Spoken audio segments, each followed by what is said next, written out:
Hurricane Erin stirred up serious trouble along the Jersey coastline over the last 24 hours, despite never making landfall here. From dangerous rip currents to street flooding and beach erosion, towns up and down the shoreline are battling the storm's powerful coastal aftermath. With some beaches remaining closed, swimming still off limits, and residents in Egg Harbor Township on edge after being evacuated due to flooding late last night. For local leaders, the bigger worry now is the long-term toll. Senior correspondent Briana Vannozzi has more from Monmouth County. We've had quite a rough surf here for the last 3 days. This is the third solid day of rough surf. We had the beach closed now for 3 days, like many towns up and down the Jersey Shore. For most people along the shore, Hurricane Erin didn't bring much more than big waves and beach closures. As the sun came out today, lifeguards had their hands full keeping people out of the water, reminding them it's still a code red, or a double red flag as they call it, meaning absolutely no swimming. You look at how beautiful the day is today. The last few days of summer, it's hard to tell people no, on a day like today, but this is a very dangerous surf right now, and it doesn't look too friendly, and I'm glad of that. But if you get caught in a rip in this, it is not an easy thing to get out of. So we are advising no one in the surf. We're letting people maybe get their feet wet. Lifeguard stands are all open, beaches open, but we are not letting anybody in the water throughout today. If someone is in the water, I see surfers, will lifeguards make a rescue if needed? Absolutely. That's why they're here. We're here tonight till 7 o'clock. Does that put them in jeopardy?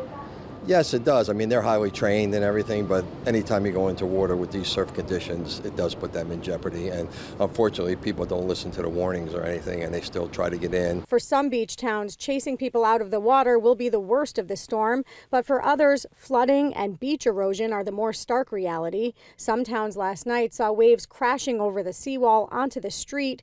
Belmar had water coming up to the beachheads, and streets were flooded throughout LBI. That wasn't from rain bands associated with the storm, but it was really the coastal impacts. The beaches, the water came up to the berm, came out into the streets at high tide on Thursday evening, still may go out into the streets at high tide on Friday evening.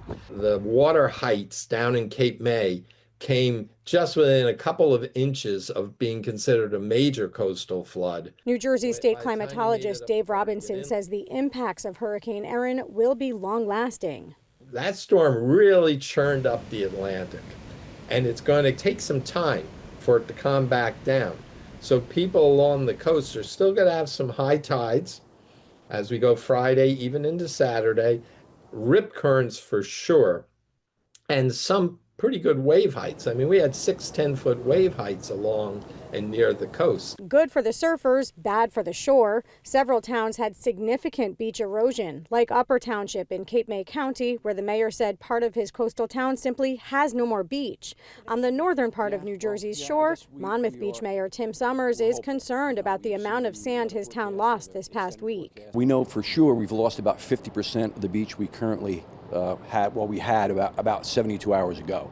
So some of that sand may migrate back, but we know that through history we understand when we lose this much, we don't normally see it come back in total. Monmouth Beach is considered an erosion hotspot and has worked with the Army Corps of Engineers over the years to replenish its beaches, especially here, where even last night the waves crashed right up to the base of this high-rise housing complex.